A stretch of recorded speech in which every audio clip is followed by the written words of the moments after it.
Thank you. I'll do that again. Sorry about that, Andrea. Okay.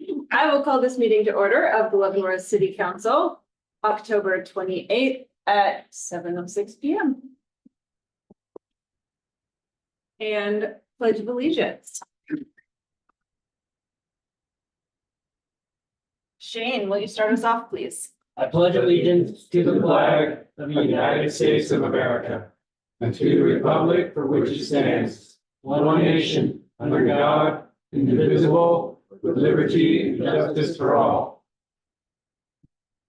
Okay, roll call. Ann Hesberg, Jaron Waters. Clint Strand. Zeke Royster, Shane Fair, Travis McMaster. Mike Bedard.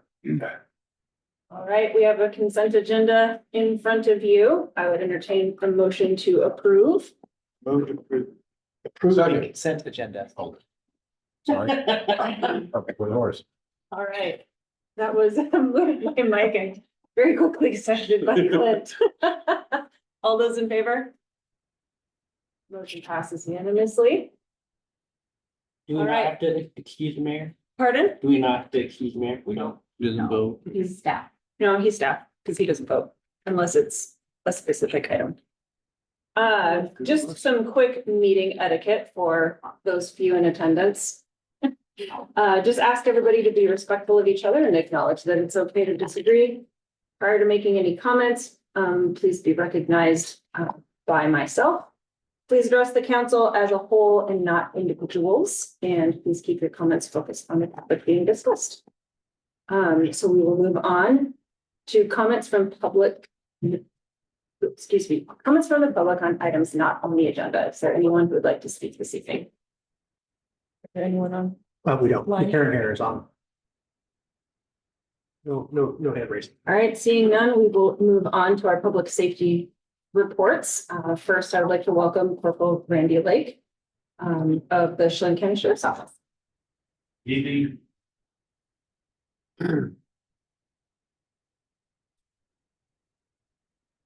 For the hours for September, it was 882, so up a little bit, and 12 foot.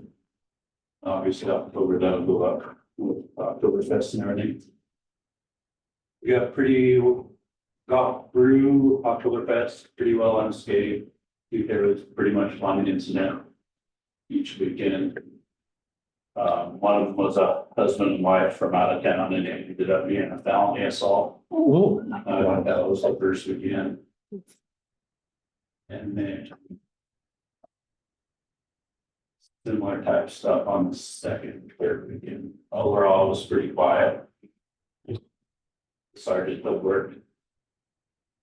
Did feel, even though there was less in attendance and not sold to capacity, you kind of felt it was pretty crowded still. At least in some of the areas they were at. Inside the best hall, the out front. That was assured, it was well below capacity. So it's just the shrunken area. But there weren't too many problems. Were there any particular evenings that stood out? I don't think so. Probably just that felony assault. Did that happen at Oktoberfest or was that just something? It was just out front of Icicle Brewery.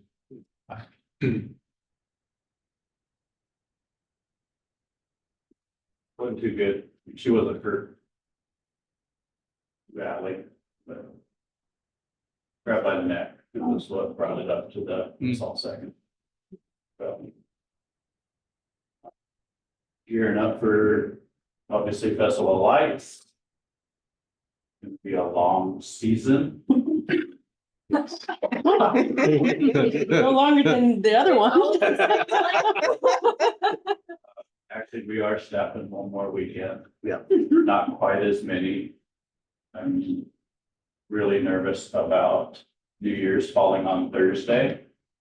Everybody's still being out that last weekend. First weekend of January. Being really crowded and busy. So we discussed and we're approving 6 each of the 2 days, correct, sir? So we Sorry, what was that? Non-committal. Staffing that last weekend. We'll staff it. Well, not us staffing. Us having people up here, You'll have deputies up here. correct? For the expected extra people. The extra one. If you can get people to fill the. If I can get Overtime people to shifts. still work, correct. I put that out through to other agencies too, to try and get some help. Don't think most of them got filled last year, but not quite all. Every now and then there was somebody that had to cancel at the end, the last month, maybe they get it filled. Other things, and maybe y'all can answer this, the construction going now. But in the area of Pine. Is that the water line stuff? Pine? Who was that? And Pine, They're near Pine. The call came in this morning at 6:30. Maybe she lived on Pine and that's where she was calling from. I claimed she was 3 blocks away, could hear him early before 7. Was not happy. No idea. She didn't want contact and then when nobody showed, so nobody went. And she called to complain that nobody went.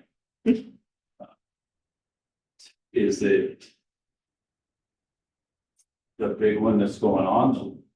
Oh, maybe, if, they think maybe up Titus where Wagner is up there? That doesn't. I'm not real sure.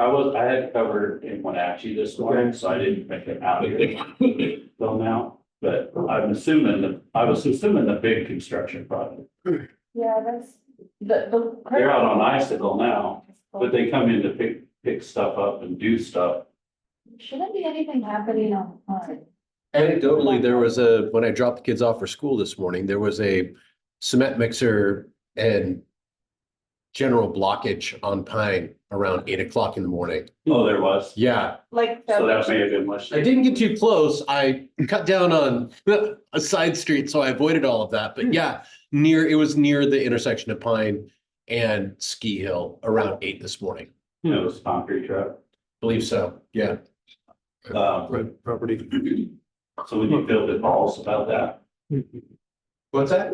when you, if any of you guys end up building the calls on the complaints about stuff like that. Yes, construction's not supposed to start till 7. Right. Permitted, like. all of Yeah. it. Yeah. But, with things going on and all the, so much concrete, especially right now, everybody's trying to get done. But the city of Wenatchee, that apartment complex and Microsoft and those things. They take concrete when they can get it, and sometimes it has to be before 7. We'll go and tell them, we're not going to write a ticket for. You're trying to get their job done before the weather comes in. They literally, a couple of those jobs will literally take every concrete truck. Like one day I went by the apartments and there's over a dozen concrete trucks at that project in a line ready to pour. Wow. So those are some of the things that they're having to deal with on the construction, so. You have to start pouring at 6, they might do it once in a while. The other.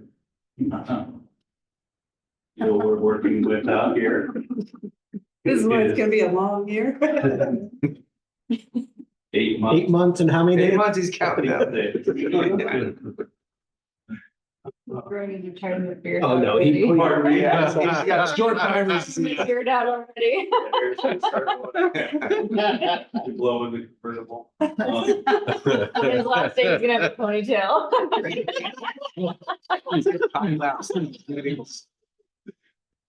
That would be very sarcastic of you to do, but I probably will grow one. The parking behind Safeway, we are working on it still. It's, The park and ride? No. pardon me, There's 2 broken down vehicles and one Oh. occupant. I see. They've been there for a while. Yeah. I don't know how much you guys want me to go into it or not. Tell me if you don't want to hear it. Dealing with the homeless is extremely difficult. Folks that have gotten away with it for a very long time. There's all kinds of nuances about it. They're living in their vehicle. It's very difficult. And almost impossible to tow. We're gonna try and use this snow removal excuse.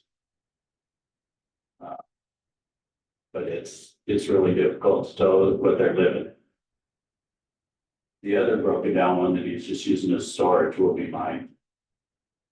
Threat that I'll tow it if he doesn't just get the boat out of there. And hopefully we can get him. We've been offering him assistance. Upper Valley Men's been awesome trying to help him. Our BHU. And showing him as much patience as I can. But we're trying to get him out of there, definitely before the snow, before the 15th. Got the other supervisors and admin in line. Got a little bit of an answer from an attorney. Still, some that prompted a couple more questions that we'll deal with and try and get answered. Okay. Let me know how I can assist. Give them a place to live. No, beyond that. That's part of it. You can get pushier if you have a place for them to go. Wenatchee has places for them to go. Right. You don't. And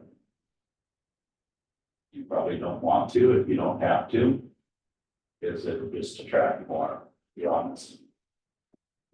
That's how, just watching that happen in Wenatchee over the last 30 years. There was a couple homeless people that we knew and that was it. They were from the area and it was not a big deal. I don't know any of them anymore. They're all from out of the area.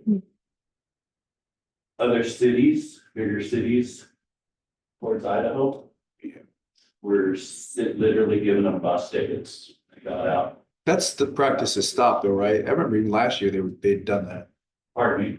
They've stopped doing, I remember that came up, even last year, as recent as last year, they were bussing them over. Yeah. Yeah. I'm assuming it's stopped, but there's still a lot down there. Yeah. But they did a lot with the mini houses. The two safe parks, although they closed the one on the north end already. And the other one looks to be pretty full. But I think they still have enough room that they can push them to accept the housing. The question that comes up in my mind out here is, because there's one in Wenatchee, can we push them 35 miles? And expect that to be an excuse? I don't think so. He actually told me he's from here. He grew up in school there. He may have left for a while and showed back up. Any other questions after all you? Yes. How's the recovery from the manhunt financially? Is the sheriff's office? Yes, I know you were basically just crushed under that cost of this. That is way over my head. I don't know. I haven't heard anything. I mean, I know it was extremely expensive. I don't know how it was funded. Our actual budget though, we are way over on our overtime. It's an issue and then the Port County is dealing with us because this is a negotiation year. Also. But there is not much of a budget left. Yes, ma'am. Yes, I have a question on page 1 of the bookings by LV incident location. And looks like a young man. I don't know if DWLS is driving without a license. Yeah, driving while license suspended. Oh, suspended. And then just below that, the same young man operating a vehicle without an ignition. How do you do that?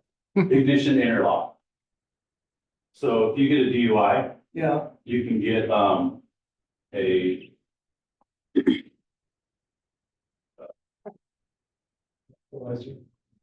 yeah, but I was trying to think of the name of the license, basically a probationary license. And you have to install the interlock device. The other term is blow and go. Uh-huh. So they'll have to blow in it. There's some that they have video, they can picture and make sure the right person's blowing in, all kinds of stuff, and it's kind of expensive. So then they can only drive a vehicle that has that in it, which limits them to Oh, one okay. vehicle, and sometimes they cheat and drive other vehicles. That's a pretty good criminal offense that we definitely charge them for if they're on that probationary license and they're going around not having that after having a DUI. Mhm. I don't know of any deputies that have a problem with writing that, arresting them for that. Good. Thank you. You bet.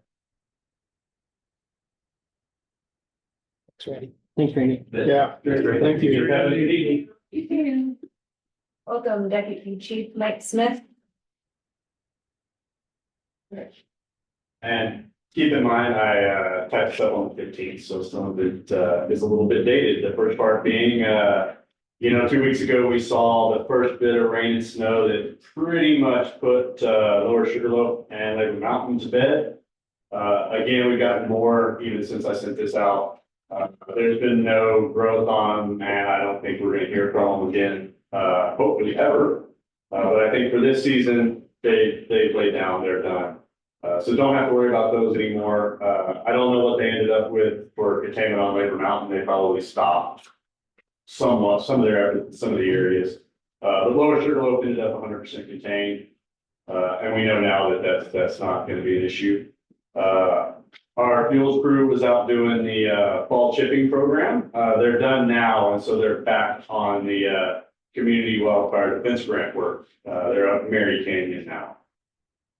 So for training, we shifted from engine company operations over to a series of drills for vehicle electrification.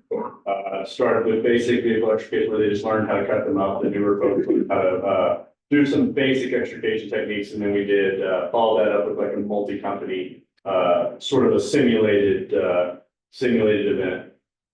And then we've had other people out for specialized training. Captain Tibbetts went to take the course to become an evaluator for state firefighter exams for ISAC. One of our firefighters attended a fire inspector boot camp to get him ready for his ICC Fire Inspector 2 cert.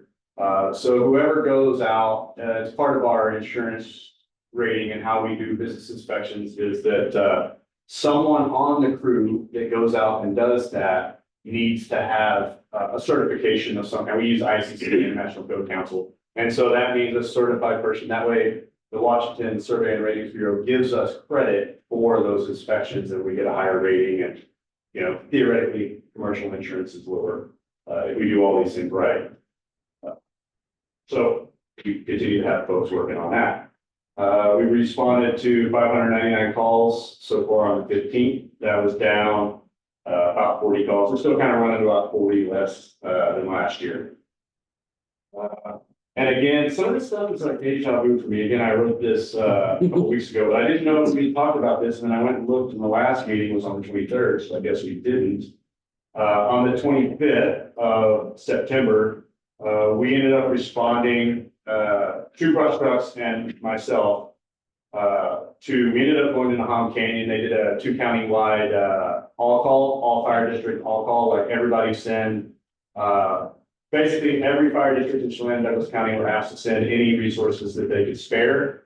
And we all went to Wenatchee, and then, of course, I knew the Wenatchee Valley guy, and he says, "Mike, don't you live up Nahom?" And I said, "Yeah." And he said, "Wow, that's awesome. Why don't you take the Nahom structure group, and you'll be in charge of that since you know the area." Which is fine, because I do live up there. So I had a couple of, we started out with one strike team that we put together with just out of Chelan County. And they were also worrying about Swatane Canyon and running towards Wenatchee. So they had everybody spread out all along Nahom Canyon to Wenatchee. So we were pretty short-handed until midnight. Grant County got their HD team up and out there to us. We felt better about that. Then about 2 a.m., the wind died down and fire laid down. I mean, you know how it is, the winds died down, the fire went with it. Different story. Yeah, so there was a time period where it was not looking good for Nahum, and we weren't really excited about what we thought we were gonna have to do, but, you know, right, better be lucky than good, right? So I'll take not having to deal with it over, trying to do structure protection in a tight canyon with limited resources. But we were able to get things together. We got off the line at 10 o'clock the following morning. I just went, I could see my house from where we were staged the night before, so I just went home and woke up the next, apparently there was a whole air show that occurred across the street from my house. And I woke up, it was like the house was shaking, and there was like a DC-10 out there. About, I don't know. I wasn't worried. I was just trying to sleep. Again, that's all put to bed. Lower Sugarloaf, Labor Mountain's over. It was quite the experience. Again, we talked a little bit about as those fires were happening. And the fuel moistures that caused both of these fires just sort of outperformed the weather. It blew up all their models, blew up all their predictions. And, you know, the night of the 25th, I can tell you that like Fire District 3 in Leavenworth, we were not very concerned with the fires anymore. And of course, it wasn't threatening. It didn't threaten Leavenworth. But I think everybody thought that those fires had pretty much we'd gotten to a point where it wasn't gonna make any more runs, everything had kind of stabilized. We're just trying to get in the lines and get things done, and then we got the wrong winds, and 2 hours later, you know, I think they chunked off like 3,000 or 4,000 acres that night, so. It was very weird to watch those fires go from 1 acre to like 43,000, so I'm glad it's over with. Learned a lot, and we came out of it. Well, obviously it didn't make it into the fire district, and they stayed kind of in the wilderness area. So that worked out. Here in October, on the 10th, we responded to a brush fire at milepost 88 of Highway 2. That's actually not our fire district. It originally came out as being in Tumwater Canyon, so we were already on the way. As we were responding to milepost 88, we called Lake Wenatchee, who's on their way to the same place. They ran into a fire at milepost 86. So they're coming from the west. So before they got to the fire we are on, they encountered a second fire. And it was not a great situation. It was very windy, and it was starting to get away. And luckily, our guys were able to get around the milepost 88 fire. Milepost 86 was a pile that had been set on fire. We suspect very, very, very strongly, because people stall and do it, that both fires were caused by the same person. When I showed up, they had a guy who was sitting over there, and a concerned citizen held him until the police got there. I had to deal with the fire, so I'm like, okay, we can't deal with that, but okay. But again, he was, the people that were there, well, that's not true. I had never seen this person in this fire district before. I've been on a call with them elsewhere, but they said, the people that were on scene said he was also one of the people living in Tumwater Canyon. I don't think it's not the same person that we know is accidentally starting the fires at milepost 98, but apparently, this gentleman also is living somewhere there in Tumwater Canyon. So we're continuing to work with the Forest Service and the Sheriff's Office. I will tell you that sitting in that meeting, I was very proud that Mike Morrison was our sheriff. He's trying very hard to get across to all of the concerned parties how dangerous having an encampment right there in Tumwater Canyon is. And we keep seeing, we've had several fires that the Forest Service was unable to respond to. The last one we had at milepost 98, we called them, said notify SWIC, the local duty officer calls and says, I don't have anything till tomorrow at 7 a.m. Wow. Like, well, tomorrow at 7 a.m. this is all gonna be over with, so yes, we'll handle it. And so it's sort of coming to that, like, we're having to handle this problem, and we need to try to fix the source of the problem and get these people somewhere that's, it's not just a danger to the city, it's also a danger to the people that are staying out there. They get something that rolls out underneath them, so we will keep working on that, and try to come up with a solution that works for everybody and kind of eliminates that hazard. And then one thing that wasn't on there that also recently came up, our labor force, basically everybody below my rank, unionized. They joined, the International Association of Firefighters, the Wenatchee Valley, 453, local 453. And so that really doesn't change anything for how it's presented. It does a lot for our firefighters. It, gives them some opportunities. And it also, you know, it's helpful for management. We have a place we can have a bargaining, we can take them as a group to the bargaining table. So, you know, it's a natural evolution as fire departments, sort of progress and get bigger. So, we look forward to working with them. It's a prestigious organization, so we don't predict there being any issues. So, any questions? Mike, on that issue with the Forest Service, were they just out of personnel because of the commitments to the Yeah. fires or just? They just had a duty officer and it was nighttime, so they weren't gonna be able to get us any air. But yeah, he just said, I don't have anybody. They tried to call, the fires, but by that time, their night shift was pretty stripped and they couldn't see anybody. So, Wow. yeah, usually we get, you know, like an engine or something, because then we can at least do a pretty good, like, especially up there on that stretch of ground. We try to get people out of there as soon as we can if it's dark and we can't see. Right. Yeah, So that's a real hazard. I mean. if we don't, it's causes me or anybody that was in command of that fire, it's gonna give us a lot of heartburn that night because there's nobody out there. And even if they're not gonna go up there and engage, traditionally they'll send somebody out there and they will fire watch and make sure that fire doesn't kick back up overnight. So we just kind of tried to douse it off the hillside. And then, you know, I felt terrible because in our duty crew, it's like, guys, I hate to tell you this, but is there any way you could wake up at midnight and come out here and make sure that this fire is not kicking up again?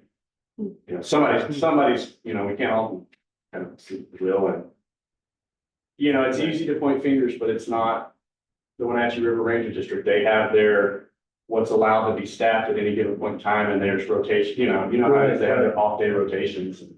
Whether that was a bad day or indicative of a larger issue, you know, it doesn't, to us, it doesn't matter. It just, there's been a couple times where we really couldn't get support and the fire was burning on their ground.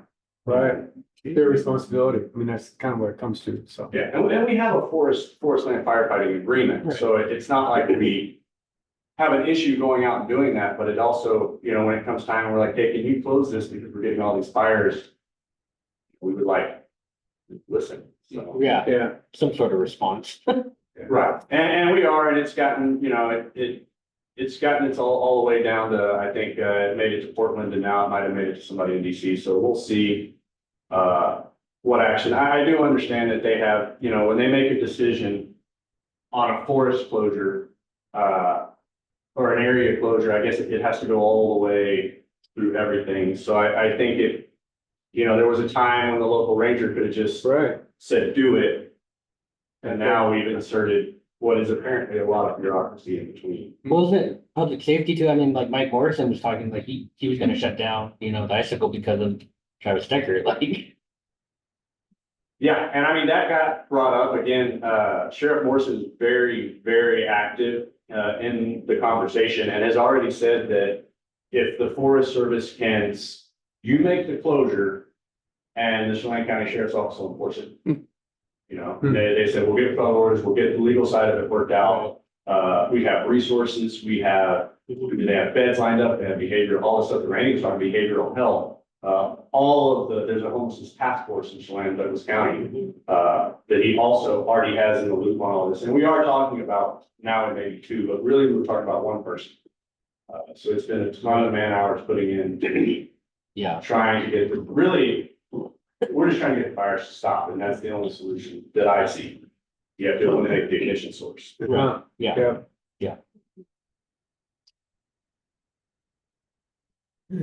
Cool. Thank you. All right, thank you, Mike. Thanks, Mike.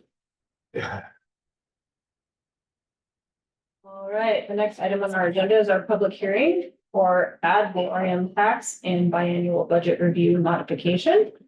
I will open the public hearing at 7:35 p.m. And Chantel, can you start us off with? I'll start. Sure, somebody's starting. I'll start. I was mistold. I had. That's okay. It's okay. It's all right. I will finish though. How's that? Fantastic. All right, Sylvie. Wait for the presentation to get on. I know it's coming. Impatient. Thank you. I appreciate you being patient. Oh, see, I'm Fancy. very bland with my.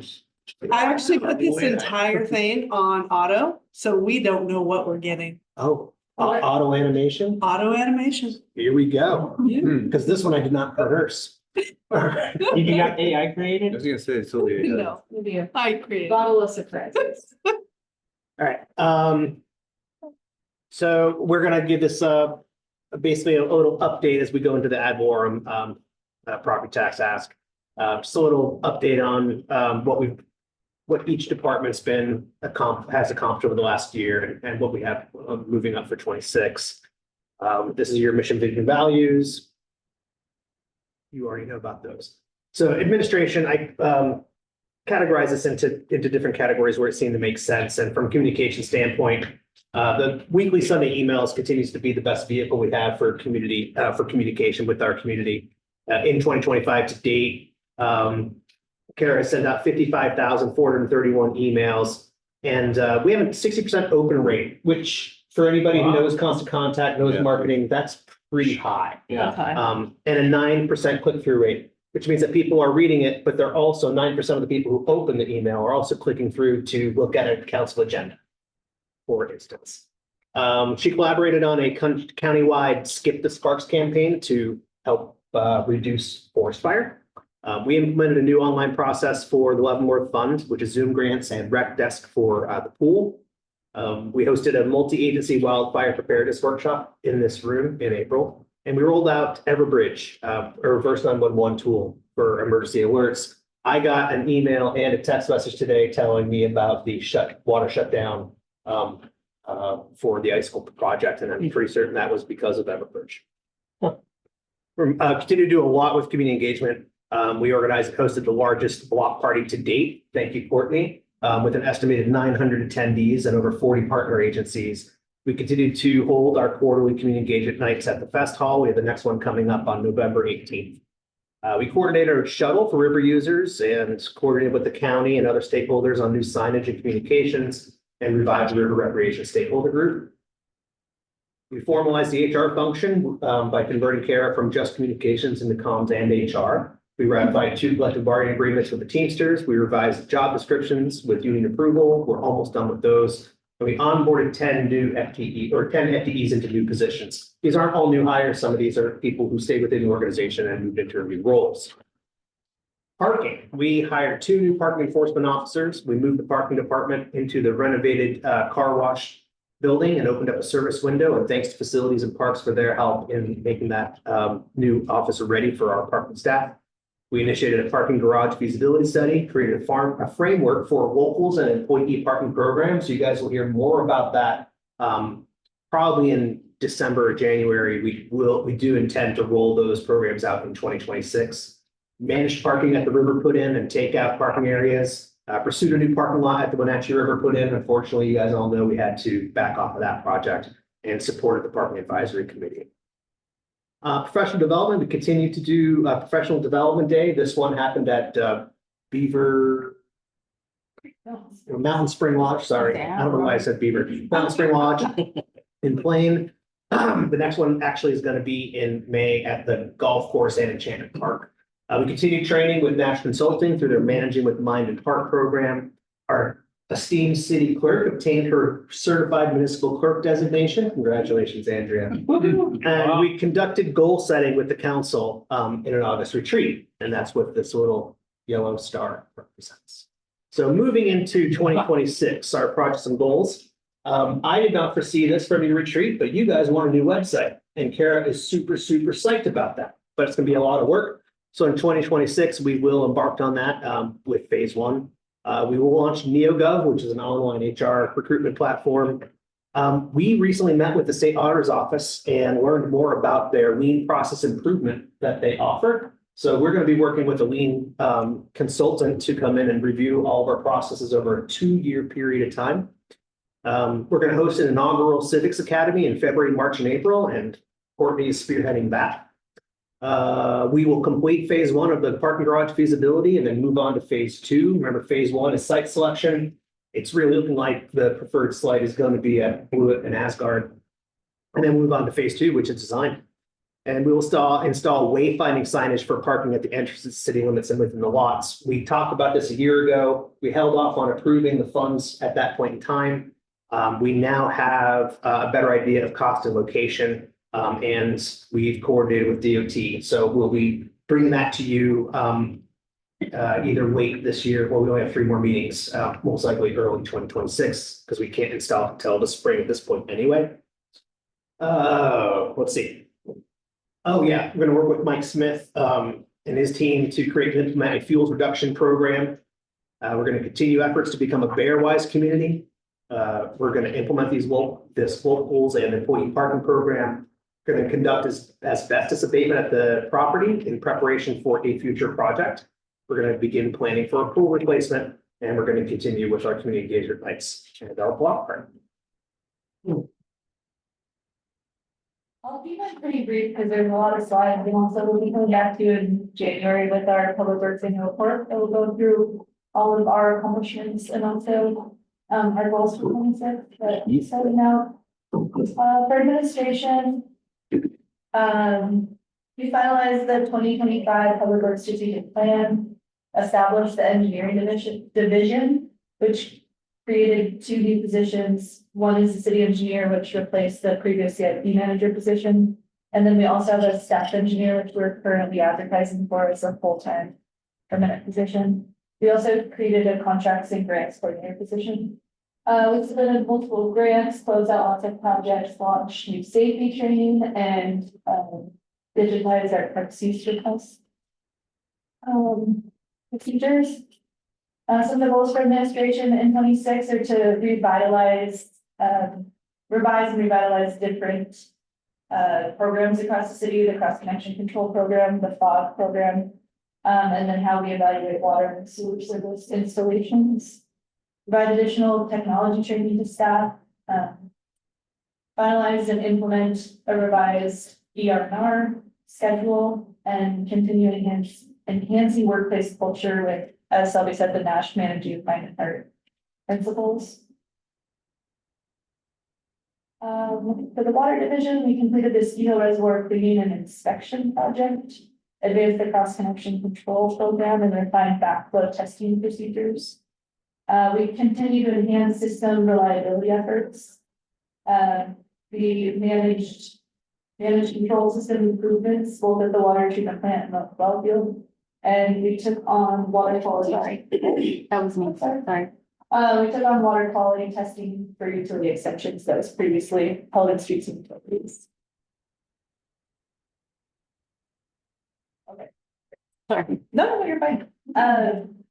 For some of the high level 26 projects and goals, to get generators installed, that's the FEMA funded project you have for the generators in the water system. Implement check-in and check-out procedures for the remote operations that water has. Enhance cybersecurity, advanced completion of SOPs. You'll see some of these things are general goals of the department that apply to lots of our divisions. And then also to expand our preventative maintenance programs. For the wastewater group, we completed the biennial lift station cleaning and implemented new alarm systems for 2 lift stations that had previously had it. So now we get text alerts if we have issues there, where before we had no notifications. We revised our laboratory procedures and documentation to be more consistent with ecology. We coordinated multiple repairs to different equipment at the plant, and we advanced our SCADA system and graded for remote operations of our various facilities. For wastewater, some of our goals include completing the KOA lift station project, and evaluating completion of our SCADA build out for the wastewater treatment plant. So right now we have brought 1 of our 6 lift stations online, but the SCADA system is basically the overview, the control system of our plant. Not all of it was actually built out with the completion of the wastewater treatment plant improvement project back in 2021. So that's something that just came to my attention, so we're going to be allocating funding to finish building that up. We currently have an open operator position, so we want to fill that. Expand the preventative maintenance programs and revise our fog inspection procedures. And then similar, advanced completion of SOPs and replace critical equipment at the plant. In the utilities division, we successfully opened and operated a pool after lots of challenges. We maintained street alley infrastructure, and all the things that go along with that. We advanced our water meter replacement upgrades. So these were things from the original meter upgrades that were never finished. So I think we have 13 meters that we have purchased, not all have been installed yet. That way we have smart meters throughout the city to have more accurate billing and real-time data. We did implement attach rates and preventative maintenance program. This has been years in the making and it has officially started and we've called Wenatchee multiple times now. So we are really excited about that. We coordinated the decant facility operations with Wenatchee. That's where we haul all the spoils from clean catch basins, and we supported quite a few cemetery services, various operations out there this year. See, I told you there's a lot, sorry. That's what we do. Okay. Goals for the utility division includes replacing water mains that experience extensive leaks. And really that's in line with the utility rates, like we've talked about, some of those high level, high priority projects. Advance the design of the ski hill combined sewer stormwater system. Coordinate with the engineering division to streamline the private development inspection, which is a huge ongoing thing that we are constantly working on.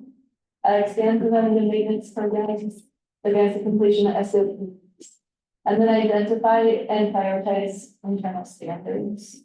That's the division.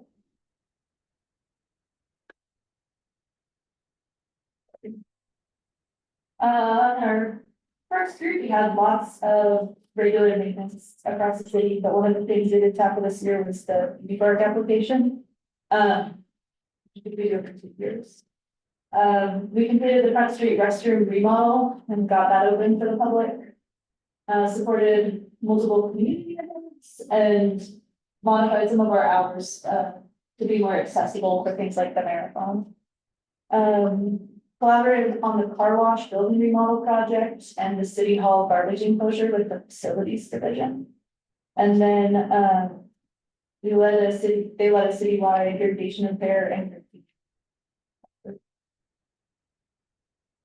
the Parks Department is continuing, well, their phase, so I guess this is, I put this in as one of their goals. Really, the Front Street pedestrian part of the project is really important to the Parks Division because they do ultimately maintain the downtown, so this has actually been something that's been brought up as a morale issue in the division, and feeling like they want to be proud of what we have and what we share with the public.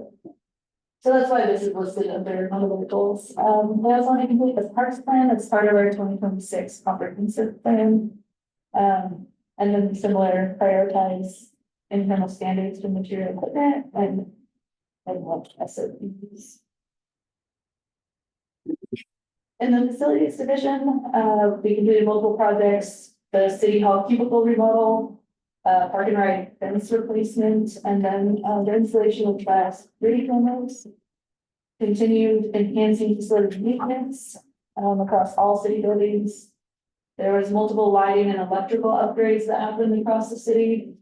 So our facilities division also oversees all of our school zone lights, which are always, there's always ongoing challenges there. A couple that they're still working through. And then they also led the car wash remodel project, some HVAC replacement at the wastewater treatment plant. And as you've probably seen in the parking lot, they're currently working on the garbage enclosure here at City Hall. Facility goals for 26. There's some vessel improvements that we need to have made, SOPs, preventative maintenance programs, and then identifying and prioritizing these technical standards. The engineering division provided project management oversight on lots of capital projects this year, but with the biggest one being the ongoing icicle road transmission main project. But also moving forward with both the KOA and Commercial Street lift station projects, general sewer plan. This was just listing a few. They have a ton of projects they're working on. They've also been supporting our other public works divisions with technical and field training, and GIS, using our handheld GPS, and then just general data management. And then, we updated the 6-year transportation improvement plan that the council adopted, and we're advancing a transition plan. So for 26, engineering division is working to develop the 100-year capital improvement plan and replacement schedule for all city infrastructure. Advancing integrated capital improvement program and pavement preservation programs. Improve construction oversight, along with our streets and utilities division that's historically always managed that. And also in coordination with community development, and then advancing our other master plans and capital improvement plans. Sounds like you guys need some stuff to do. We're really doing- I have a quick question. Can I ask a question? Sure. With the new restrooms on Front Street downtown.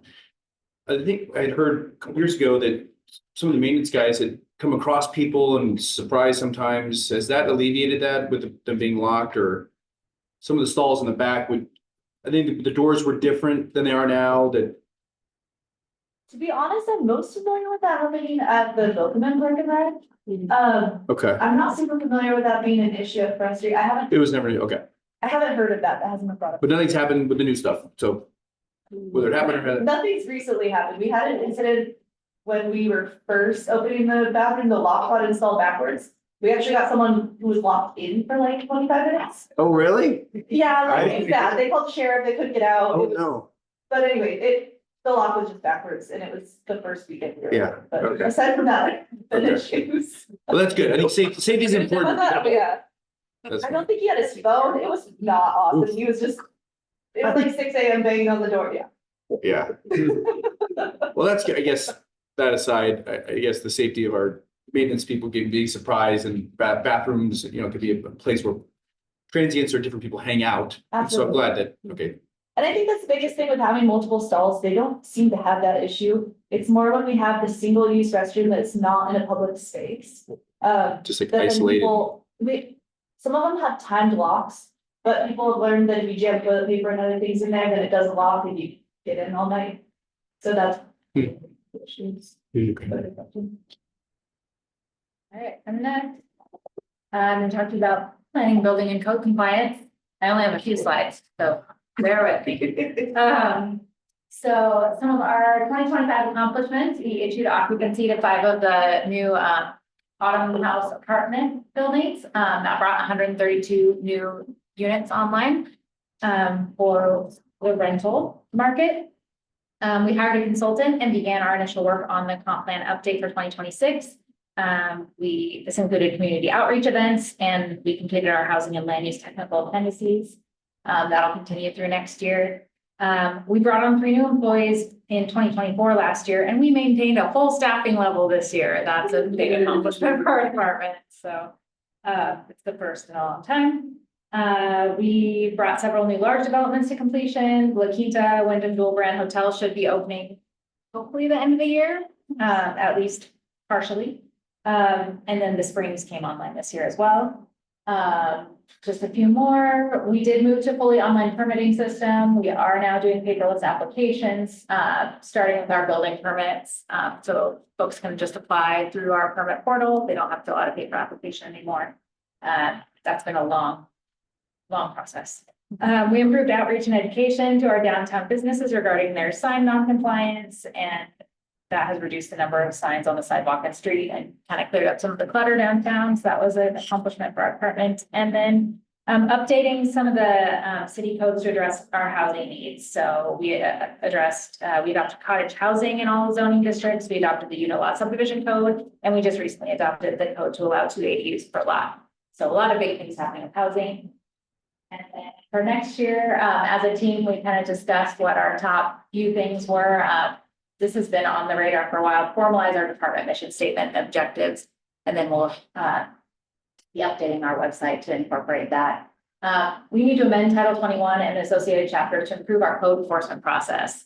This has been on my radar for a long time. It is a cumbersome process. So we're hoping that we will actually meet that goal next year and collaborate with the sheriff to address citations.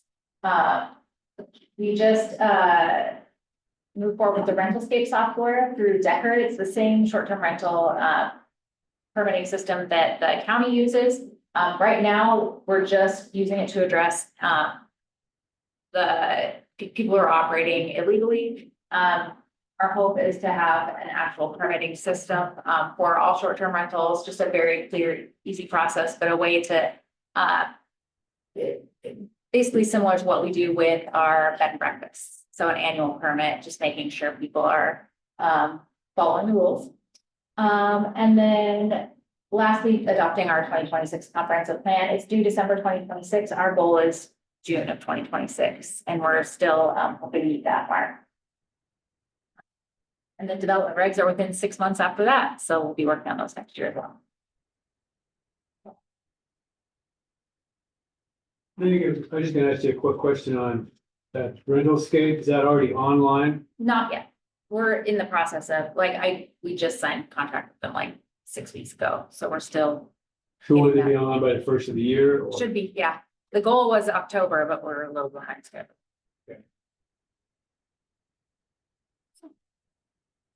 All right, finance, 2025 accomplishments.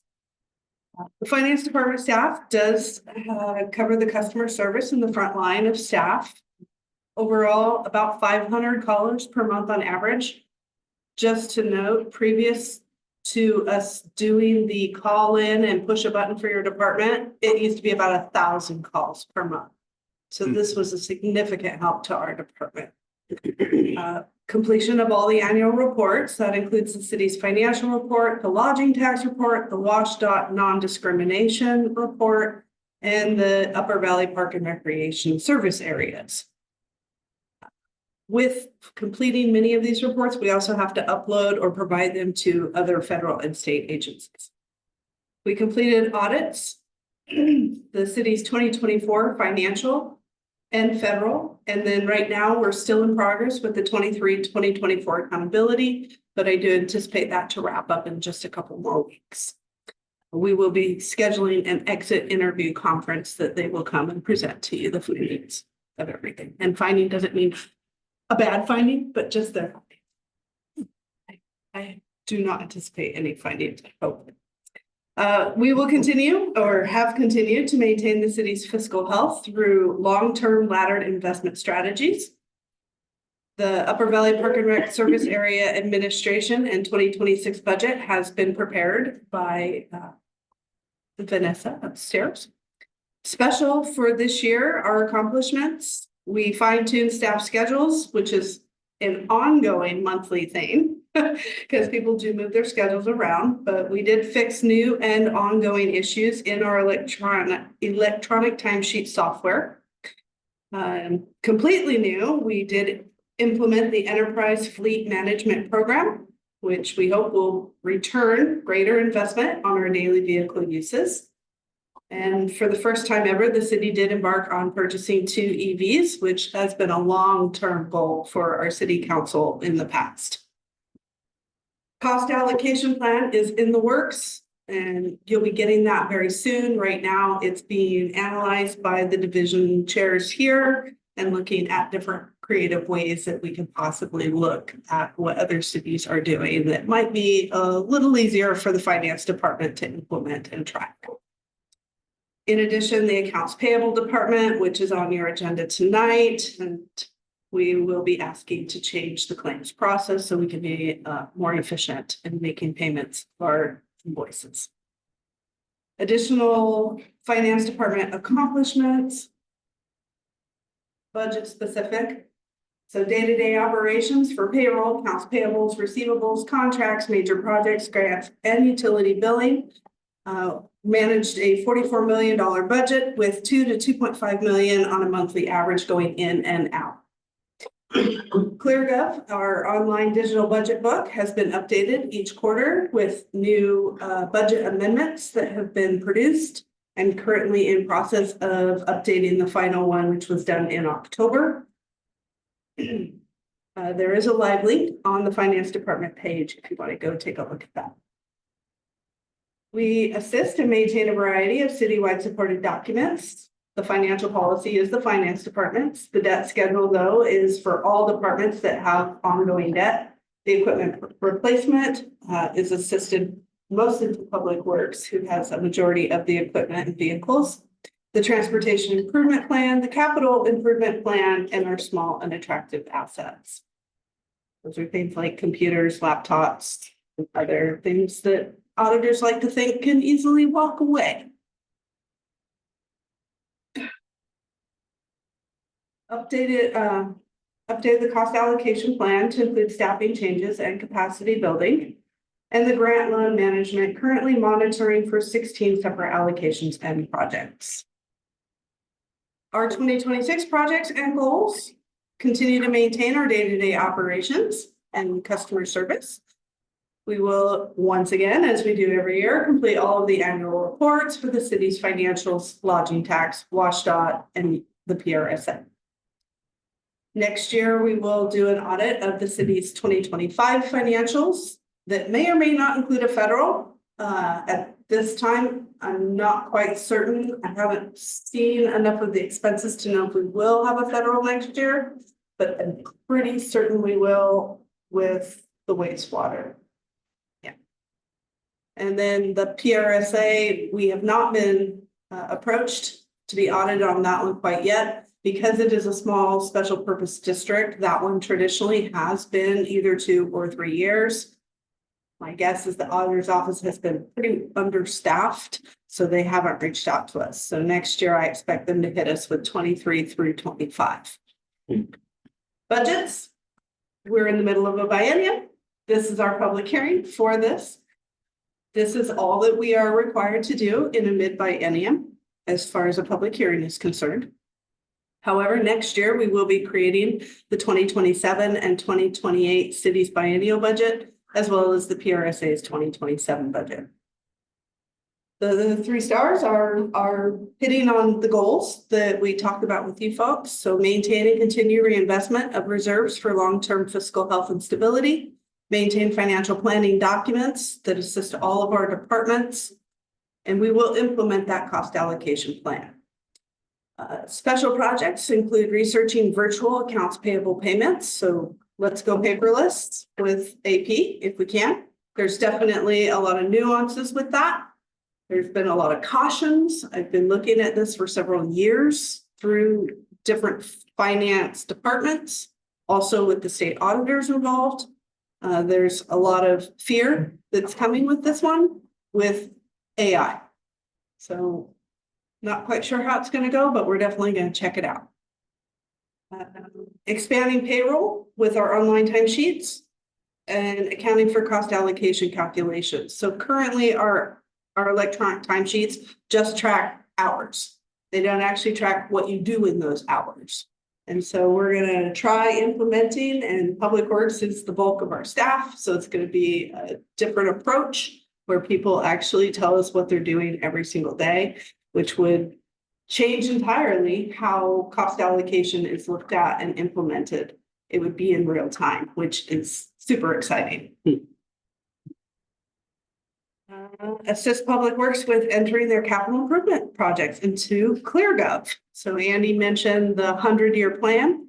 So building some of that into ClearGov is going to help us project future budgets, as well as help their department decide what can we afford, when we can afford it, whether or not we have to slow down, speed up, readjust.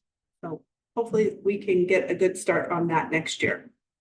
And then Selby noted the Civics Academy, and we will definitely, finance will be involved in helping with that project as well.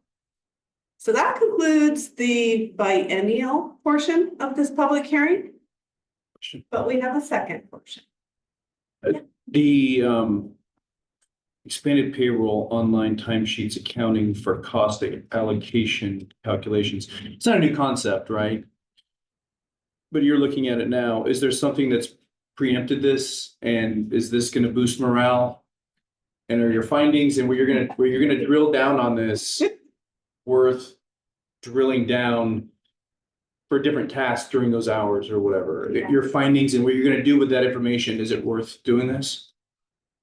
I see lots of variety of benefits. One is making sure that we're charging our enterprise funds appropriately. So water, sewer, stormwater, garbage and parking.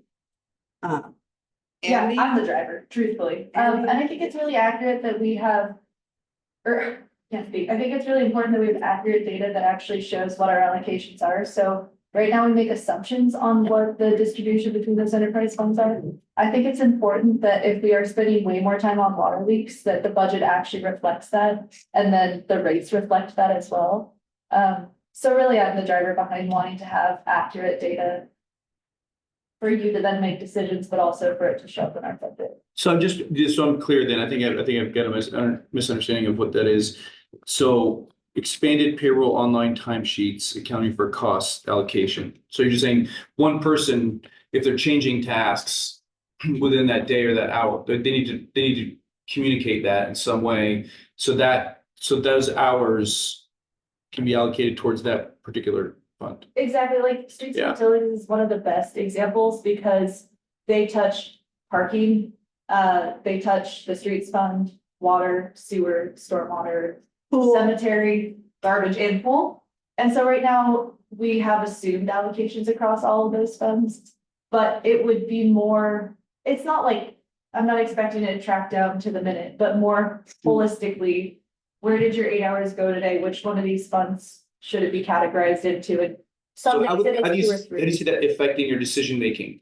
Or you're just taking the dollars, just making sure they're allocated within. So that they're actually paid out of that fund directly versus right now their salary is built with our assumptions I see. of what percentage of their salaries are out of those funds. Yeah, does that answer your question? Yeah, so I mean, it's just, I mean, that's good. So you're extracting it for, it just seems burdensome a little bit. I maybe I feel like with the Minuteman time clock or whatever, like, changing tasks. Again, how much, the 15 minutes they spend at the end of the day, what's the salary of this person spending 50 minutes times each day? You know what I mean? Like the value of it. Yeah. And the burden of additional Again, it's tasks. more like, it's a little bit, it's not as granular as that, like our facilities division does that right now where they charge the fest hall, city hall, and then water, sewer, depending on the projects they're working on, if they're redoing the HVAC system at wastewater, they're actually charging their time to wastewater and getting paid out of the wastewater fund. They're already doing that. Okay. I would say on a regular day, they have max 2 or 3 different funds that they're being paid out. Okay. And again, we enter our timesheets monthly. It's something that everyone's already tracking, supervisors are tracking. So that would just be the expectation and then maybe it would take an extra 15 minutes to enter. But it's sounds like it's kind of seamless over the scheme of the value that you're going to get out of it. Okay, Yeah. thank you. I see a long-term value too with, once we have the data, we can actually look at where do we need bodies Yeah, more appropriately. yeah. I mean, there's also GPS tracking on vehicles, so you can see they're To be driving. clear, we're not. No utilizing GPS that route. No, we're walking down this path. I'm just making sure that, Not allowed under collective bargaining agreements. Okay. So he's talking about coding timesheets, Exactly. which is, that's the norm, I thought. Yeah. Well, we haven't been doing that? Every department has a different Just way facilities. of That's why I said cost it's nothing new. allocation, which is a lot of work for the finance department, Yeah. who has to figure out what is everybody doing and where are they playing in the sandbox. Yeah. Different ways for different departments. Finance, we have a financial system, and so I can track number of transactions and say, okay, you're spending all your time on utility billing, which is water and sewer and stormwater, right? But with the utilities folks, they're everywhere all the time. And there's 6, 7 of them, 8 of them, 9 of them. We only sample 2 of them every 3 years. That's not good data. It doesn't really help us. So how are they gonna enter their activities here? Well, we currently already have an electronic timesheet system that everyone's been using for quite some time now, couple of years. Yeah, What's gonna change is that they'll actually go in and be able to just say, okay, I did 2 hours on a festival downtown. That will get charged to lodging tax. Hmm. I spent 4 hours today on a water leak. I spent 2 more hours at the parks. Hmm. It's not gonna take very long for someone to go click, click, click, click, click, click. And we're gonna make sure that we either do it in the mornings or in the evenings. So everyone has a system, you know, you're not just trying to fill out your timesheet for an entire week. God, what was I doing Yeah, on it's a Tuesday? daily thing. Yeah. And Chantel hit on another really important piece that is, for example, for Autumn League, the entire utilities division comes in and they do the roadblocks, like on the highway themselves. Yeah, so That's 9 people that are being paid overtime right now at their normal cost allocation. That should be 100% lodging tax, because it's in support of a festival. Now Yeah. we'll be able to actually pay for that directly out of lodging tax. Good point. Yeah. Lots of great justification, Mhm. is what the goal is. Thank you. Yeah, very well explained. Thank you. We will talk more about cost allocation when we bring you the policy. All right, so the second half of your public hearing is your ad valorem or property taxes that are due next month. We're not gonna have any decisions tonight. We used to do the hearing and then make you vote right away. But we like to give you 2 weeks to think about it and come back and make your decision. So tonight is just looking at the data. So for 2026, the city can levy the 1% by law. Keep in mind, your expenses typically go up between 3% and 5%, but we are limited to a revenue increase of just 1%. That is a whopping $7,422.80 this year if we take the 1% increase. There are other numbers involved in the property tax collection though. So we were at 742. If we take our 1%, we'd be at 749. In addition, we get to take new construction of $29,000 extra dollars. A lot of this came from the new housing developments that did go in. That was equivalent of $37 million in new construction that came online through the city to the county and got booked. At this time, we have no annexation revenue. And at this time, I don't know what the refund revenue is going to be. The assessor hasn't calculated that for me quite yet, but I can tell you it's not very much. It's generally a couple $100. We do not have any banked capacity. What bank capacity means is that in the past, you may have not taken your 1%, which means you've banked that for a future grab. We are currently sitting flush. We've grabbed everything legally that we're allowed to keep us functional. So overall, what's that accumulate? Well, from our budget, we budgeted at least $764,000. We're going to be looking at possibly $777,000. So a little bit more. And the reason why this is bigger is driven by the new construction number. Every year we like to look at what's our other cities charging for their property taxes as well. Here's Leavenworth. We're at 3,800. This was from 2024. All these homes were about $500,000 in each of these locations. We are second from the bottom. Chelan continually has the lowest property tax of anyone. The oddity I found with this year when I did it was the county one. And I always try to hit somewhere either out the chumstick or out the icicle, just because there's different districts and different layers. And this one, the chumstick one, was higher than the city of Leavenworth. Oh, it went too far. 2025, we had a flip. Leavenworth is now higher than that one. So my thought is out the chumstick. Reassessed. Properties were reassessed out there possibly. Changes were made. It's a pretty dramatic difference between those two. But again, Leavenworth is still pretty low compared to a couple of our other local cities, Kashmir and Wenatchee. And Chelan isn't quite the lowest. This Chopstick one actually dropped. to the lowest. I actually questioned that. I pulled up a couple more properties out the Chopstick just to compare and saw a similar trend. I was like, all right, sounds like the assessor made it out to the Chopstick and did some reassessments out there. What, I'm just curious, well, Shane just asked me about the school districts. I didn't ask you. We're so high. So we've got to hire this, in this situation, in this example, $1,000 versus Chelan, $495. So So you're looking at the orange line. the orange These line, are all voter approved. Versus up here, you've got the state school. This is the one that the McCleary decision was made quite a few years back. The legislature said, okay, we're gonna collect money and we're going to now give schools their allocations. That's what this state school one up top is. These orange ones are voter approved levies within your own communities. right? Kashmir passes everything that is put in front of the voters. Yeah. And those of us who live in Kashmir know the pain of our Kashmir school district taxes. So I'm just, yeah, I guess it's it's internally in my head, it seemed like our school district was, but the funding was down and they were struggling, they had to cut teachers. But they're getting nearly double what Chelan is getting, and it seems like it's I don't know, relative to everyone else, it's like it's a good amount of money.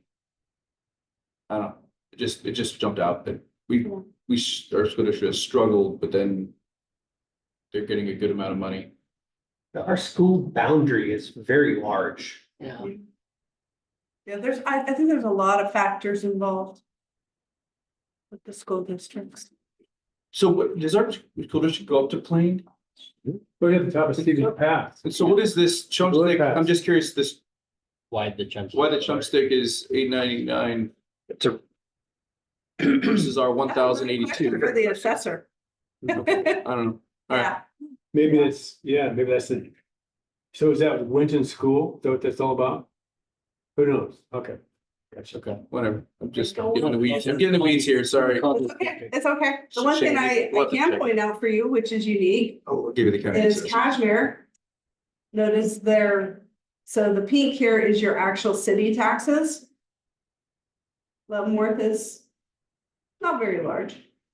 But Kashmir's is really large because they don't have a fire district. All these other ones have a fire district. So you have to take this plus this and compare it to this. Yeah, still pretty low compared to. Yeah. Any other questions on this? I don't know if this fits in this spot, but I know that because our property values are so high, if we build a school, we don't get the help from the state that Kashmir does, for example. And so our school taxes are always more as a result of that. What that means. Yeah, I don't know how the school district's taxes are allocated. Yeah, It has to do with our property values, so we don't get the help from the state. because we meet over a threshold. Yeah. Yeah, Yeah. that makes sense. And even my question was probably bad. It's a bad question. It just jumped out. There's a lot of nuances. I get that school district and funding. Per head, yeah, federal, yeah, sorry. All right, so what's left? November 12th, at your next meeting, I'm gonna have an ordinance in front of you for you to approve. I will tell you right now, no secrets here. I'm gonna recommend you take the 1%. That will be due this year. I will have to have it there by November 26th. It's actually due by the 30th of each year, but I believe that is possibly falling on a Sunday. So I'm gonna get it there before Thanksgiving. Our final budget amendment, salary schedule, rate and fees, that will all come to you on December 9th. We're gonna have a couple more study sessions still. And we will talk about the rate and fees. The next one in particular, you're gonna have a pretty extensive red line document, I think, in front of you. All departments here are working on including their red lines. Adjustments of major unfinished projects and fund balances will transfer over in January. So the first budget amendment won't actually occur till April 14th of 2026. But I will lower whatever funding is left in 25 for these major capital projects.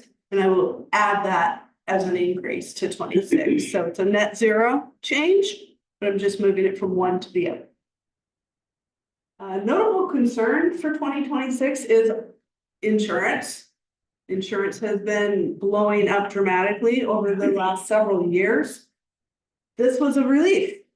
We're only up 10%, which is still just under $1 million for our total insurance bill. The good news is I'm pretty certain that I've got it budgeted almost to a T. So I don't expect to have to increase the budget for that. Is this the insurance that covers us when people sue us if they slip on the ice? It is all of our. All that insurance. stuff. Yes, liability, buildings, vehicles, everything. Okay. And notable potential progress for 2026. What can we look forward to? The legislature reviewing the 1% property tax cap. They had that on their agenda this year. It was a significant one. They really wanted to take a look at this and change it. It didn't make it. So I know that one is definitely coming back, and Mayor has his way. Housing. He's gonna keep beating that drum until I think he passes from this earth to help us with affordable housing, which is great. So we'll just keep him on his toes for that one. And that concludes our presentation. If there are any questions from the council or the public, this is a public hearing. Can't we just say welcome to Leavenworth, enter at your own risk? Unfortunately. Save $1 million. Andy had a question. And maybe you've already covered this. Status of the security fence out by the wells? It's not in yet. Not, It's not constructed yet. not constructed. Is it gonna make it before the end of the year? At this point, not likely. Okay. Good question. Any other questions from the council? No, thanks, everyone. Thank you. Yeah. Ron, you're a member of the public. Do you have any comments? All right. Last chance for comments? I guess I'll ask you this. Sure. Dump trucks, any update? Ooh. Was that for a later time? Good, just wanted to check. All right. Don't have them yet. What is it, the 28th? It was supposed to be in 24, right? It was supposed to. On the 21st, they were supposed to get the boxes. They haven't got the boxes yet. We have another call with them with the attorney. That's how we left it. Hey, we did get 2 Ford Rangers. Yeah. I know I already We can't reported that. file with them, but they're. And I think the big truck is almost, I see that it's en route to the dealership. We also haven't paid for the dump trucks yet, right? So just we make Not them on fully, delivery. not fully. Yeah. We've paid for chassis. Good question. I'm sure you'll let us know. Any other Sure. questions, council? All right, with that, I will close the public hearing at 8:24. Moving on to resolutions, ordinances, orders, and other business. We have ordinance 1717 amending LMC 3.32 claims, payroll funds, and 3.34 payment. Chantal. Thank you, Joanne. So I thought I'd do a little cleanup since this first section, 3.32, was last looked at in 1961. Oh, good Lord, really? Yes. I purposefully left those in there so you could see this particular one. Ironically, 3.32 was well thought out because the changes I'm making are very minor and just clarifying that we do checks today, not warrants. Just making sure that we have both these funds and that we can actually use both of these funds in the future. We don't put all claims into one fund, and we don't put all payroll into one fund. They currently come out of all of the funds. So I did clarify that it could come out of all of the funds, but Selby and I have also been talking about moving to all salaries and wages being out of a payroll fund. So we're going to keep this language so that we can utilize it if we move in that direction. Chapter 3.34 is really where we need your attention, and thank you for letting us move this forward. I'm being presumptuous that you're going to pass this tonight because we really need this to happen. As I noted in the write-up, there are a few vendors that continually, it's always a cycle of late fee. We can't ever get ahead of them. Their bill doesn't get to us in time. Our wait time with council meetings, we can never get it back in time, and they will not forgive late fees. So we definitely want to get rid of that. We also want to be able to be nimble, particularly with the major projects. Andy's pushed through over $2 million in 1 month with one vendor. So we want to make sure that we're paying these contractors so they keep working and keep our projects on schedule. There's a lot of just specific language cleanup also in 3.34. It's not as old. It was done in 2010. So I'll entertain any questions. The overall goal is to let us go ahead and cut checks as soon as we can, pay the bills, and then after each check run at every council meeting, you will still be getting those signature documents. They'll be the after facts. So we decided at the last meeting that we had been operating outside of Robert's rules, so we need to make a motion before we can discuss this, isn't that right? Typically speaking, Oh, yeah. presentation is made, a motion is made. And then you Then discuss you it. discuss. I move that the Leavenworth City Council moves to adopt ordinance 1717, amending the Leavenworth Municipal Code 3.32 claims, payroll funds, and 3.34 payment of claims. Second. Moved by Mike, seconded by Shane. Discussion. I just want to follow the You were rules. just bringing it I'm up. up to- Yeah. We did make a point that we were gonna try and start following the rules, so. And I do want to point out, Andrea puts together a cheat sheet for whomever is sitting. in this spot. Yeah. I'm like, she's good. Which does have this in order. Chantel will address the topic. Ask for a motion from council, discussion from council, ask for comments from the public, ask for a vote from the council. So good. Some people follow the notes. Before you vote, I do want to point out that last meeting, we brought up the fact that we pulled a check, right? Viola, Oh, yeah. lo and behold, it was legitimate. We did actually purchase the filters from these two different companies. So Amber did figure that out, and she said, I am so sorry that you pulled the claim. Please pay them. Staff member who's left signed off on it. We did not have record anyway. Oh, gotcha. That was one with like the parent company. Right, yeah. Yeah, it's a lot of moving. Yeah. bits. Yeah. So needless to say, that vendor has been paid too. Any other questions? Well, we're excited. Everyone's excited. We rolled it out to staff, telling them that we were hoping you would approve this tonight. We gave them an entire calendar for 2026 of all the deadlines, internal staff deadlines, check run dates. So everything's all laid out and we are ready to rock and roll. And our first check run will be November 5th, outside of our normal process. All right. Ron? All right.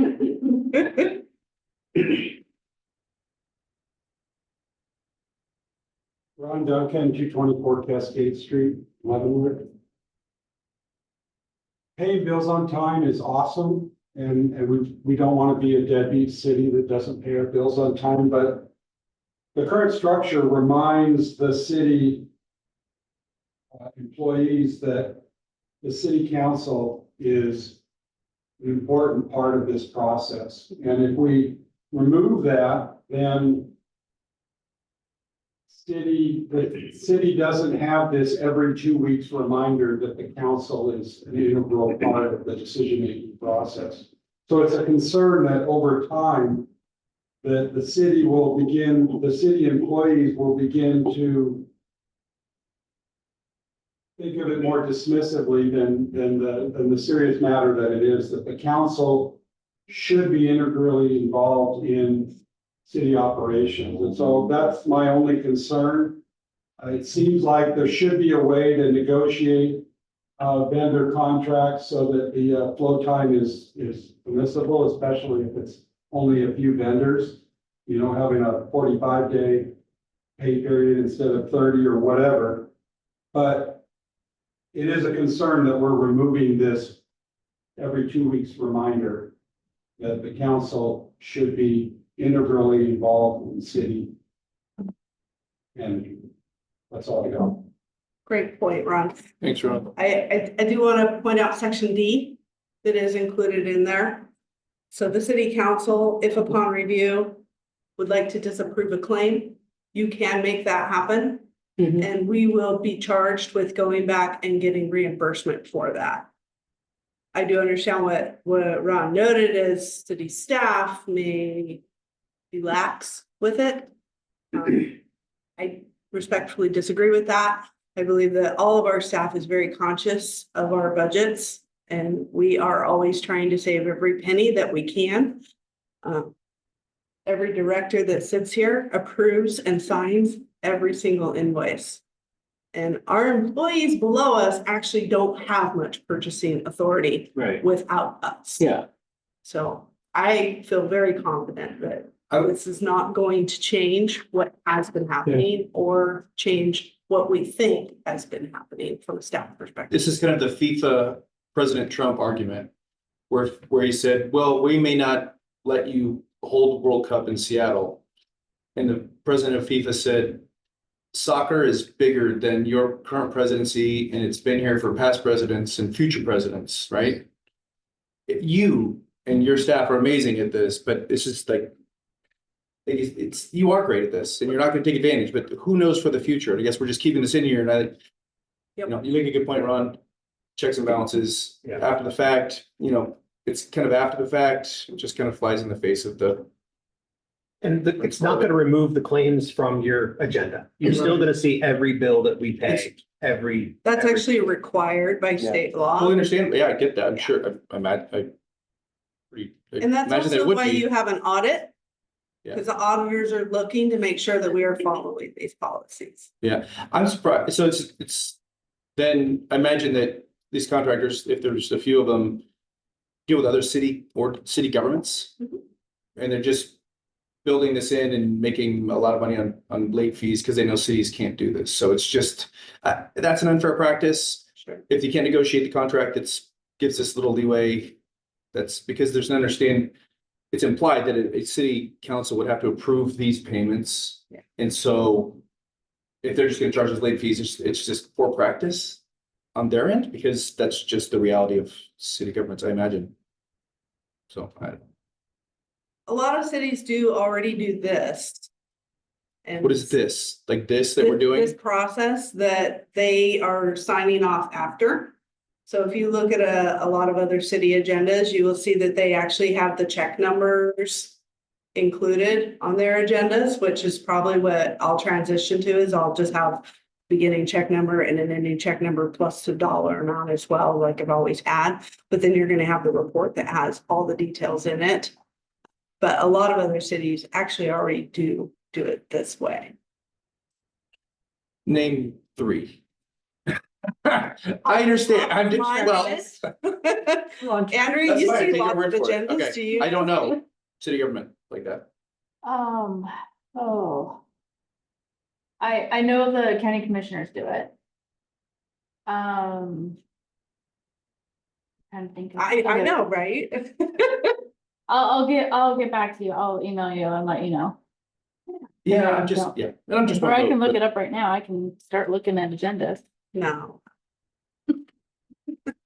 I think I'm not too concerned about this issue of control because I think what we're trying to do is reduce the penalty fees. That's partly, it's kind of a bigger deal. Yeah. And so I think what the systems that are it allows for is sufficient, and I'm not concerned about that. I'm not concerned either because it's already gone through council approval for us to have these contracts and to agree to pay them. So we're already under agreement and the council has Right. already approved those. So now we're just going through the process of paying invoices on a monthly basis. I'm not concerned about that. So why is it that? So this is the only way is for the city to change our policy to avoid late fees for a contractor that works with government agencies. I'm trying to figure, that's the only solution to not paying late It's fees? Verizon bills. It's not. Yes, it's not contractors. I mean, Okay, if you want me to call out our players, I think I asked, It's we asked last local time, who are the late fees? Yeah. it's Rico. It's Ziply, Dump them. but we can't. This is why I say it's an unfair No, we practice. That's can't. fine. This is the practice. They We need they to. don't serve only government entities. They are a business that Yeah. manages all their clients, right? Yeah, totally understand. Yeah. And I feel like the risk is, the employees maybe not feeling like there's oversight. It almost is a little bit more burdensome because if you do something that's questionable and then it gets to us and now we go back and go, you gotta undo that. I think that's kind of a bigger onus that probably has a little bit more of a stigma on it than the way it is currently. So I'm not worried about it. And if you're curious, none of our other staff really even knows the timeline. They just know that they submit invoices, they come to directors. It's really just the directors who are then signing off and aware that the check doesn't get mailed out until you review it, but the rest of our staff Yeah. they isn't don't know. even involved in that. They don't know. Wouldn't. And if we really want to put blame somewhere, it's the post office. Seriously. It When you're takes mailing the 2 to checks? 3 weeks for me to receive an invoice from a local vendor. Because the mail comes to Leavenworth, it goes to Spokane, it comes back to Again, this isn't Leavenworth. part of this conspiracy of late fees. I get my invoices via email. I mean, this is like, you're getting mailed invoices like We are by getting Verizon. a lot in email. It is so bad that we are looking into lean processing to figure out what is happening, because we have so much happening. Yeah. We get duplicates. We have to make sure that, have we paid this? Have we not paid this? Don't pay it a second time. It's a lot of work. Yeah, It's like the guy who, company. the guy who was sending It's Facebook or significant. Google invoices. They kept paying because the department down in the basement, it's like, all right, pay it. I get that. It's a lot of work. Yeah. And there's softwares out there and they'll go through it. Yes, and Vanessa has done a fantastic job. She's only been with us about 6 months total since she started training. And she's turned over some of our hardest accounts to email from paper statements Good. and online statements. She's going rounds right now with Ziply. It's insane. We have a lot of accounts. Without getting deeper into the weeds, do we have any more specific questions or comments? All right, I'm gonna call for the vote. All those in favor of ordinance 1717? All those opposed? You didn't say abstaining. Because I'm confused by now with all this talk and money here and money there. All right, we've got 5-4, it passes. 5 to 1 to 1. All right, moving on to our discussion on triplex design standards. Maggie. I'm gonna make this very quick. I didn't have time to put this on a study session because they're so jam-packed. So this is just the first initial glance that you guys have on some design standards that the planning commission has been working on. This is draft, so that's fine. But the last 2 months, we've been going back and forth on how to address this. Back in July, we talked about wanting to move forward with the allowing triplexes in all the residential zones. And the council wanted us to look at this as a way to keep the neighborhood aesthetics and make it feel like a neighborhood still.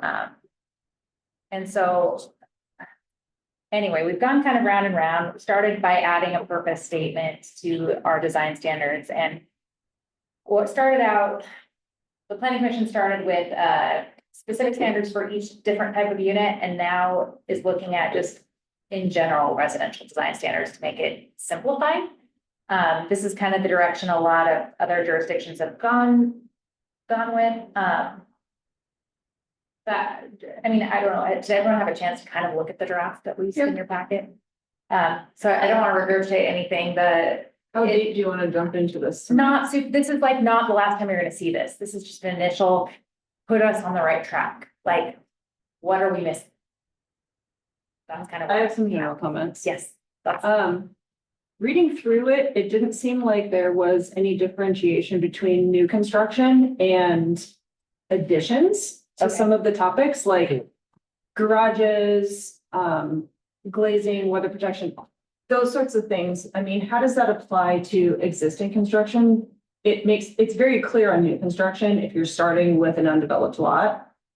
But for, like, I'll give my house as an example. I have a single family residence, but I have no garage. But reading this code, it sounds like it would be pretty challenging for me to build a garage because of where my existing old residence sits on my lot, right? And so I was curious if the planning commission had considered how this would apply to existing developed lots versus vacant lots. Yeah, And I that's a think good that there point. needs to be a differentiation. Yeah. I agree. Because it kind of just, the way that it's written right now is a little bit oversimplified, and it comes across as if it's kind of just punishing people for already having a home. Yeah. No, that's a really, really important takeaway. Well, yeah, and especially if this is something that we want, Yeah, you know, adopt or. I love that it's trying to drive people to have their access be off an alley if there is an alley. But sometimes it's also not possible, right? If your house is seated back on your lot, or if you don't have enough room to build a garage, that sort of thing. I love, maybe if there could be some language about if feasible, the preference is develop your garage off the alley instead of off of your front, something like that. And I think we have that in some of our driveway standards too. Yeah. I think in the first draft of this, we were talking about garage fronts and then having some design elements. Like, it can be bigger, but incorporate some other elements, so it's just not a flat garage wall. That's what a lot of some of the It's other. hard to articulate like just a garage addition though. Oh, yeah, no, I'm talking like, this would be if it were new, if it were brand new construction, and Yeah, like, let's say yeah, you got a 30-foot wide lot, and you wanted maybe a bigger than 15-foot wide garage. What are some other elements you could incorporate to offset that? Yeah, there's a impact? lot of great, you list a lot of great options for articulation and modulation. I think that gives people a lot of ideas on how they can add those architectural components. We also are gonna put out a survey, oh gosh, at the next community engagement night, and it's not the term I was gonna use. It's like a visual preference survey for the public to be like, hey, what is it's hard, we hear a lot of, we want it to feel more like a community, we want to keep that community or that neighborhood feel. What is that exactly? What's the neighborhood landscape? Yeah, like, what makes it feel like a neighborhood to you? Is it eave overhangs? Is it covered front porches? Is it modulation? Like, what is it? And so the goal is to kind of put out some pictures, like, to the public, like, what are your preferences? Just so we can get an idea of what people. Right. Well, that's really great because oftentimes that's the very general feedback that we get. Well, it's like, oh, you guys are adopting this new code and it's going to change the neighborhood feel. Well, what are your expectations for neighborhood feel? I think that's great. So we're trying to get that out to the public. We're gonna have that at community engagement night. So that'll be incorporated here as well. So again, not the last time you're gonna see this. I just wanted to see where the major pitfalls were because I know Yeah. it's very, very draft. Right. So I like the existing versus vacant.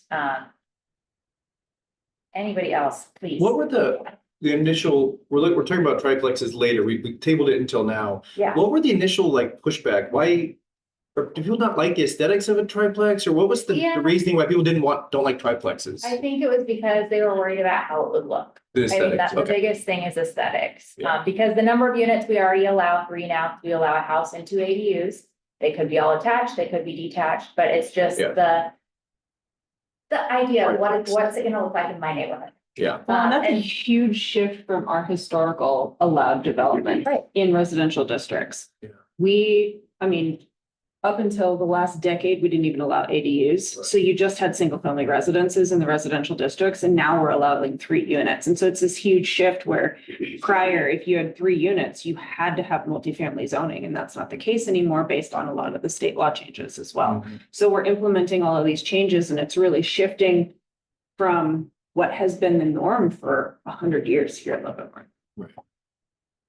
What's the height limitation on triplex? It's the same as the underlying zoning, so it would be 30 in the 30 feet residential on zone. the ridge cap. In case anybody is wondering why this matters, I've got a great example on our street. It's actually across the street from me. You do it, and it is, I can say that the lack of design is so obvious, but it's not just the street, lack of appeal from the street, but the residents, the turnover on this property is really regular. And everybody that because we try to be very neighborly and we try to get to know people, but you never see them because there is no street frontage for any doors, except for storage doors. And you don't get to know the neighbors, and they don't like the way it feels. Everybody just comes and goes, and the one consistency is that it sucks. They just say, we really hate living here. And I think with the good design, there's nothing wrong. It's not that it's a triplex, it's the fact that it was just done so poorly. Right.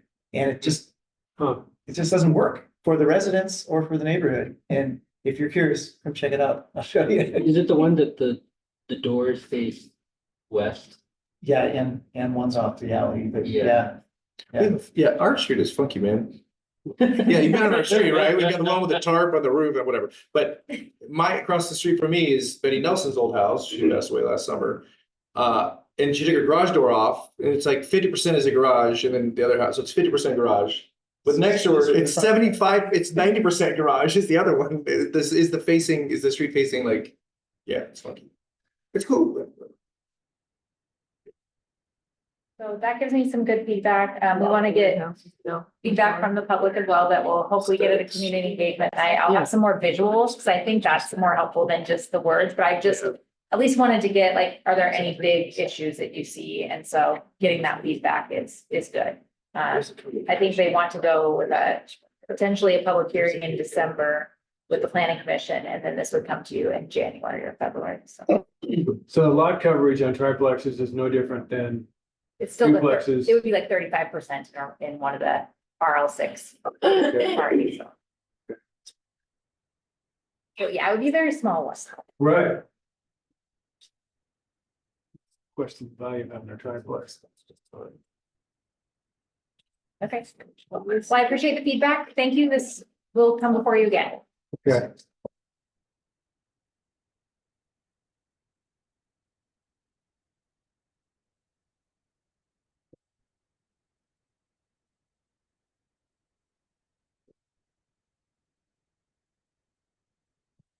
Anything else? Any other comments from the Yeah. council? Right there, where your pointer is. Yeah.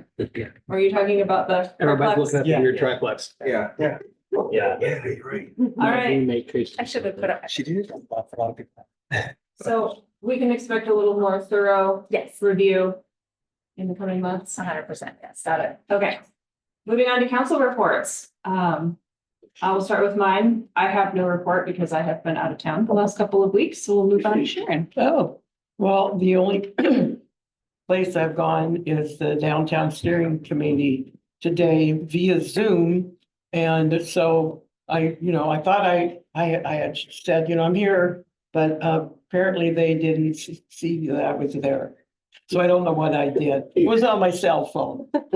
So I don't know if you get on via Zoom on your cell phone a different way than you do, regularly, or I don't know. So that was it. And I'm kind of incapacitated a bit right now. So going to a lot of meetings and sitting for a long time is difficult. But I get an MRI on my neck and my back in the 1st of November. Good luck with that. In Puyallup. Because I can't go in the coffin. Say that again? I can't go in the coffin MRI machine. Oh, I can't either. You can't. They got So they got an open MRI in Yes. Yelp? they have one Seattle, Spokane, Puyallup, Yeah, and yeah. one other place. Good. So this one is really comfortable, and if there's a earthquake and everybody's running, I can get out and run with him. Yeah, That's a good fact. that's good. We're glad you're here. Thank you. No reports. My report would be that I wasn't able to make the Housing Advisory Committee. I was dependent on Mike Bedard, but he didn't make it either. So two council members didn't make it. I did catch up with Justin at Dan's. And they've looked over the RFQ and it's going back and should be coming out, I think in December. So anyway, that part. I attended the downtown steering today. It was kind of a shorter one. The only thing I basically, parking continues to be a major source of doing well. For September, the total take was over $470,000. And then before I was here, I did a Zoom thing with the museum, and they are not much to report there, so that's the end of my report. I don't have much to report either, but the Economic Development Committee did finish.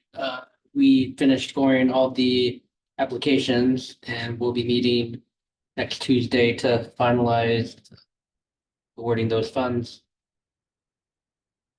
Stuff. That's all I have. Well, it's been a lot of work. Yeah. We got You don't have much to way more report because applications you were this year than busy. we Didn't we ever do it in have. like one night last year when we were, Yeah, right? We did it, there's that many. Well, we switched over to an online evaluation system too for efficiency. Yeah. For both our review and staff. In the work. applicants. And for Yeah. the applicant application process, Yeah, but we have so many applications this year. It took us hours of personal I time. to swear they were review. multiplying. As soon as I completed one, I swear that there would be like More. more that. Yeah, it took just a long time to get to where you felt like you're on the downward Yeah. side of it. well, homework. Yeah. Nice. Lots of homework. Yeah, that's all I have. Okay. Parking Advisory Committee. Moving forward with community parking pass, and we've all kind of an agreement.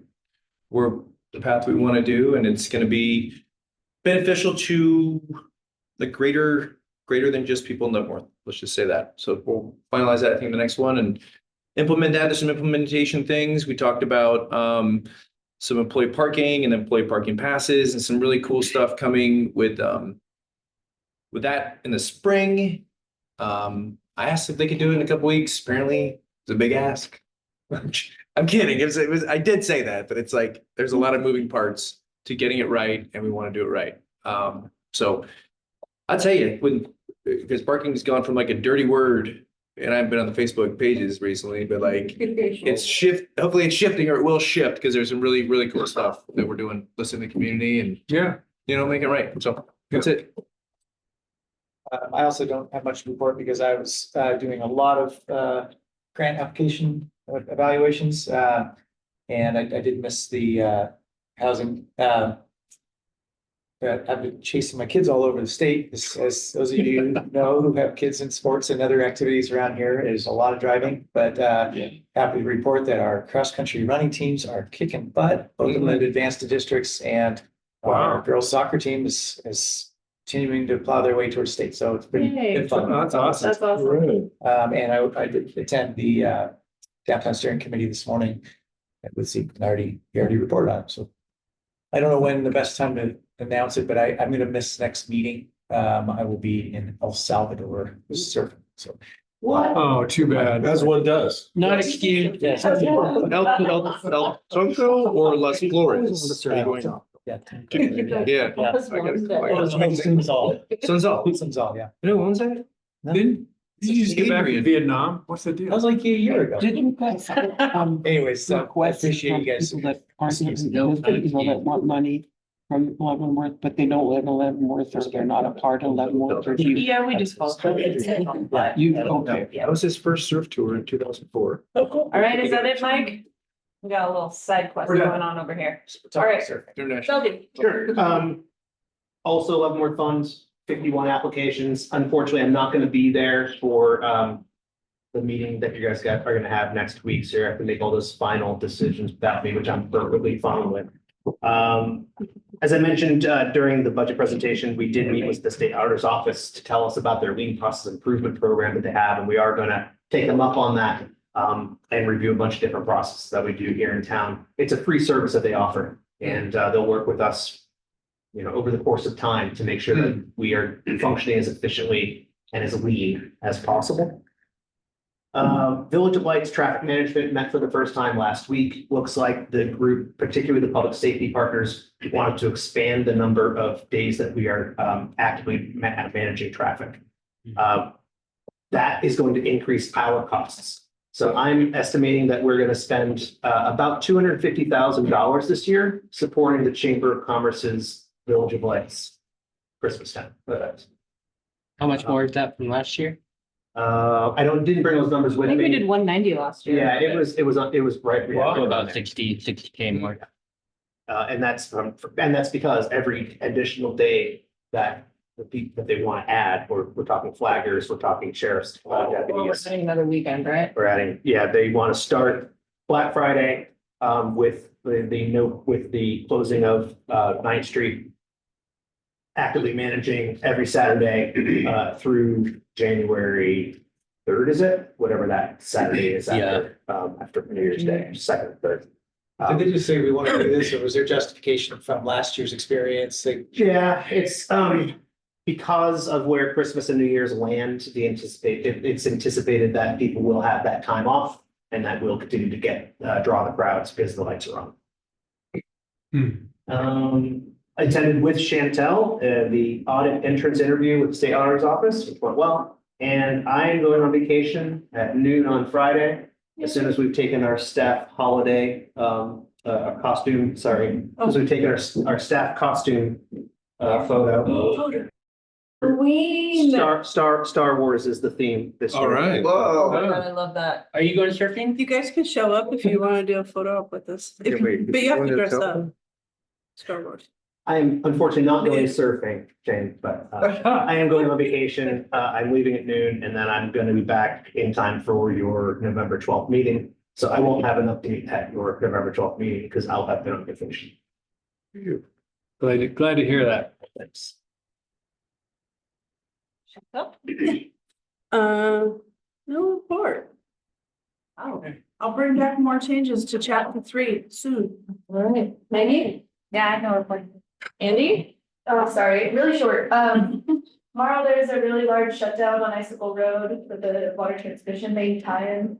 About 128 homes that are gonna be out of water from 8 AM to 4 PM, 5 PM is what they're being messaged as. And then actually for both of you on your street on Friday, did you get notified? Got the flyer, yeah. Okay, good. We seem so far away from there. Yeah, there's no valves, there's no inline valves, and if there are, they don't actually shut down the system, so we're having to go multiple valves beyond. But on commercial and division, there's a hydrant that's being replaced. It's undersized, and so we have to cut back into the main. Right now, it only has a 4-inch lateral running over to it, we need 6-inch. So there is a substantial water outage on Friday as well. Generally only impacting residential, like the dentist office is closed out Friday, so it takes coordinating that. If there's another one I was thinking. That's what it was. Travis, you brought to my attention, the curb ramp on that corner, and that's gonna be fixed when they repair that. He's seen it, right? I mean, that's a good one. It's Yes. dark too. Not Yes, at night. so that's being Awesome. addressed, that concrete work, that's all. Awesome. Just one reminder, mark your calendars, community engagement night, November 18th from 4 to 7. Please try to attend at some point during that time. And, I moved to adjourn. Second. all right, moved by Shane, seconded by Mike. All those in favor of adjournment? All right. I mean, I abstained. All right, here are adjourned. Get into that.